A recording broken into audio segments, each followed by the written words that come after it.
আসসালামু আলাইকুম। ফেসবুকে স্ক্রল করতে, করতে বরিশালের খুবই মজাদার একটা খাবারের সন্ধান পেয়ে গিয়েছি। সেটা হচ্ছে বরিশালের বিখ্যাত ভৌদ্যা।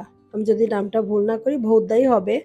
তো যাই হোক রেসিপিটা দেখার পরে এটা বানানোর লোভটা আর সামলাতে পারিনি। তো তাই চলে আসলাম ভৌদ্যা বানাতে।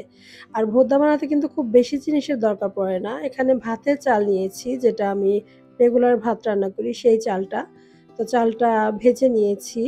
আর দেখলাম বরিশালের লোকজন পাটাতে বেটে নেয়। তো যাই হোক আ আমি ব্লেন্ডারে ব্লেন্ড করব। আর এটার জন্য লাগবে নারকেল। আমার ঘরে ডিপ ফ্রিজে কিছু নারকেল ছিল, আমি সেটা বের করে নিয়েছি। তো বরিশালের লোকেরা দেখলাম যে ওরা ফ্রেশ নারকেল কোরানোটা দেয়। তো যাই হোক, যেহেতু শহরের বাড়ি আমি ফ্রেশটা তো ওরকম পাবো না। তো ব্লেন্ডারের জগে চালটা নিয়ে নিয়েছি। এখন এই যে ছাতু করে নিয়েছি। আর রেসিপিটা দেখার পরে আমার মনে হয়েছে যে এটা অনেক বেশি মজা হবে। তো রেসিপিটা কিন্তু বেশ ভালো ছিল এবং খেতে অনেক মজা ছিল। তো এখানে পরিমাণ মতো পানি দিয়েছি, লবণ দিলাম, চিনি দিলাম। আমি ২ টা এলাচ দিয়েছি, ওনারা কিছুই দেয় না। আমি একটু ঘি দিয়েছি ফ্লেভারের জন্য। তো তারপরে নারকেলটা দিয়ে দিলাম।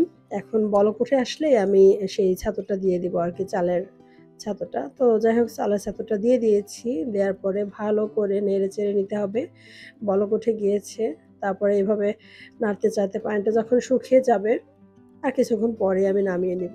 আসলে কিছু, কিছু আঞ্চলিক খাবার আছে। আর আমার কাছে কেন জানি প্রত্যেকটা অঞ্চলের খাবার-দাবার ভালো লাগে, ভাষা ভালো লাগে। তো আমি নামানোর পরপরই একটু খেয়ে নিচ্ছিলাম। আমার কাছে এত ভালো লেগেছে। আসলে কি বলবো? নতুন খাবার ট্রাই করতে অনেক বেশি ভাল লাগে। আপনাদের কাছেও আশা করছি ভালো লাগবে। আল্লাহ হাফেজ।